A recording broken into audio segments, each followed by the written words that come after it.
Assalamu alaikum. I am Muhammad Ans Khalid, your course instructor of data structure and algorithm.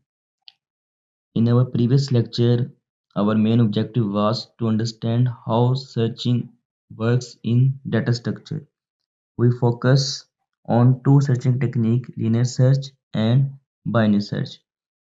We learn how linear search scan each element one by one and how binary search quickly finds data.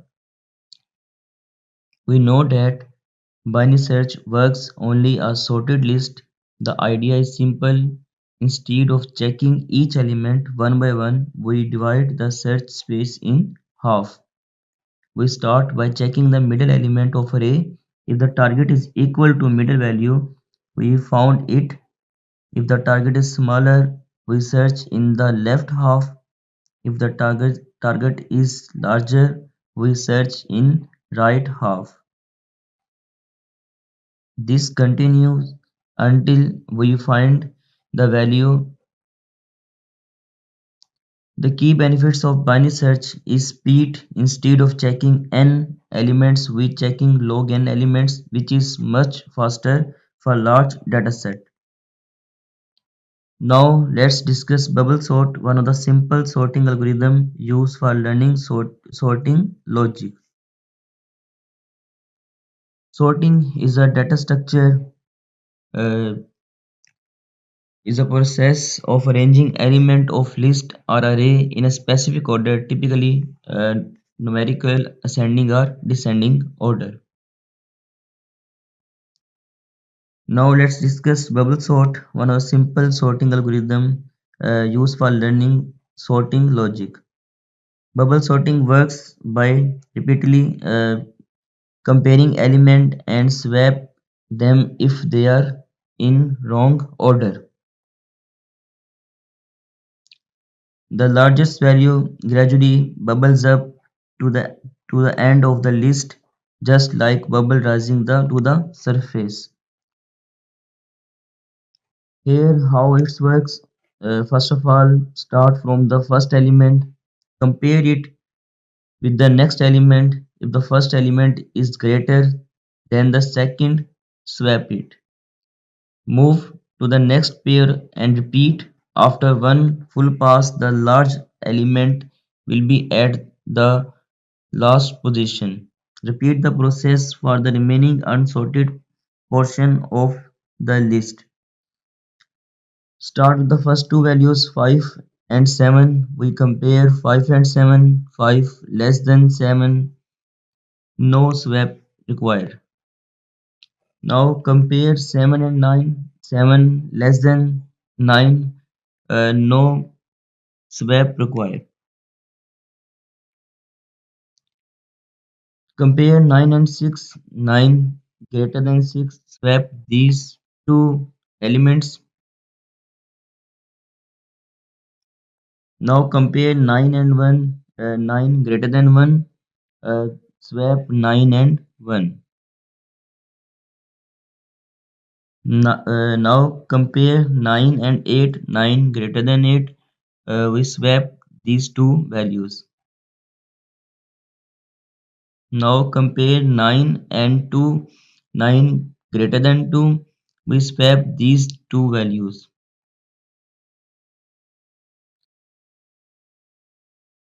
Compare 9 and 0. 9 greater than 0. We swap 9 and 0.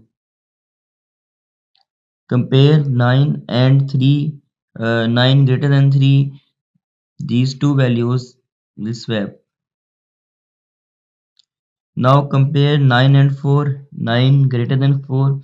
We swap these two values.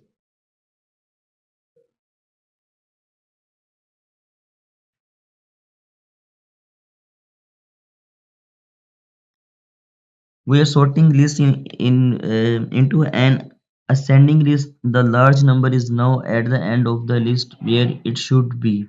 This completes the first pass through the list. The process being again we compare 5 and 7. 5 less than 7, so no swapping required. We compare 7 and 6, 7 greater than 6. Swap these two values. We compare 7 and 1, 7 greater than 1. We swap these two values. We compare 7 and 8, 7 less than 8, no swap required. Compare in fifth comparisons, we compare 5, 8 and 2, 8 greater than 2, no, we swap these two values. Similarly, we keep repeating passes each time the next large value bubble to its correct position. You perform this process until the entire array is sorted. Here is the another example of bubble sorting.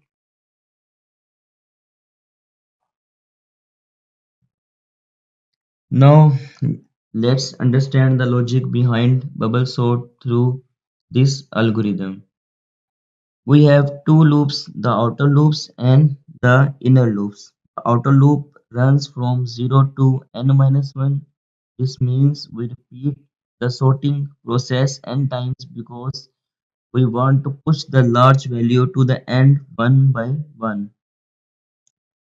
The inner loop runs from 0 to n minus 1 minus I. This means each time we finish a pass, we reduce the comparison because the last element are already sorted. Inside the inner loop, we check the current element is greater than the next element. If yes, we swap them. This push the large value towards the right like a bubble rising up. So, in simple words, the inner loop compares and swaps, and the outer loop repeats this process until the whole list is sorted.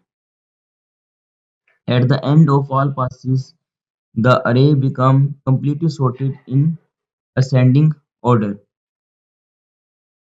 To make it efficient, we can check if no swap occur in the first pass. If there were no swap, the array is already sorted and we can stop early. However, bubble sort still has a complexity of worst case n square when the list is completely unsorted, and the best case big of n with the modified version using the no swap check. Average case is big of n square. It is simple. Bubble sort is not efficient for large dataset, but it is useful for teaching the concept of swapping and comparing values.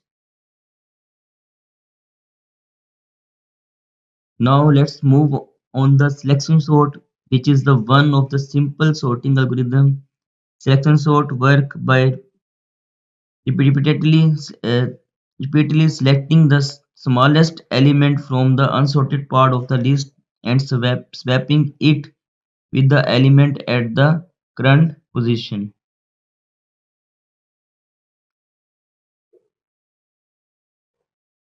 Here how it works step by step. Start with the first position in the array, scan the entire list to find the smallest value, swap it with the first element, move to the next position, again scan the rest of the list to find the next smallest value, swap it with the second element, continue this process until the entire array is sorted. In simple terms, selection sort keeps selecting the minimum value and place it in the correct position. Compare 6 and 2. Uh, 2 is smaller. Now we compare 2 and 1. 1 is smaller. Now compare 1 and 3. 1 is smaller. So 1 is swapped by 6. After smallest element in the first position, we continue searching with the second element and look for the next smallest element. In this special case, the next smallest element in the second position already swap keeps it in this position. Swapping keep it in this position. After the next smallest element is in the second position, we continue searching with the third element and look for the next smallest element. We repeat this procedure until the array is sorted.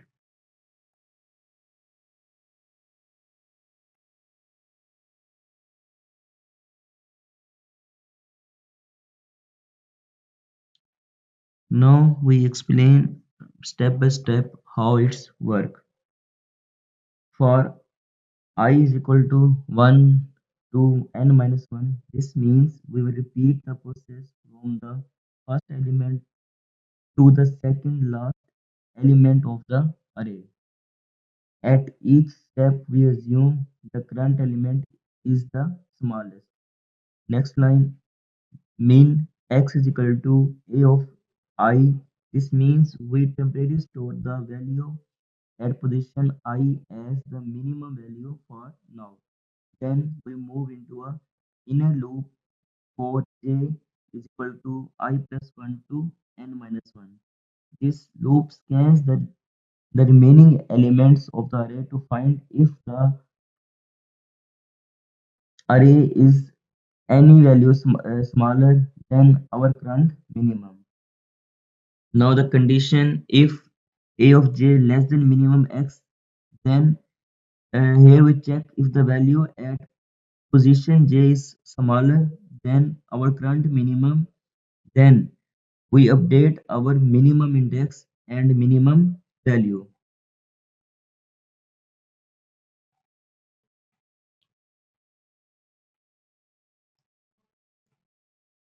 This means the new smallest value is located at the position of j. So in simple word, we pick a starting position, assume the value there is the smallest, compare it with the other values to find if there is smallest one. If found, we update our minimum. Finally, we will swap the smallest element into its correct position. We repeat this until the entire array becomes sorted. The algorithm uses nested loop, so its time complexity is big of n square. This means it's not suitable for very large data sets. However, selection sort is easy to understand, easy to implement, and good for small data sets.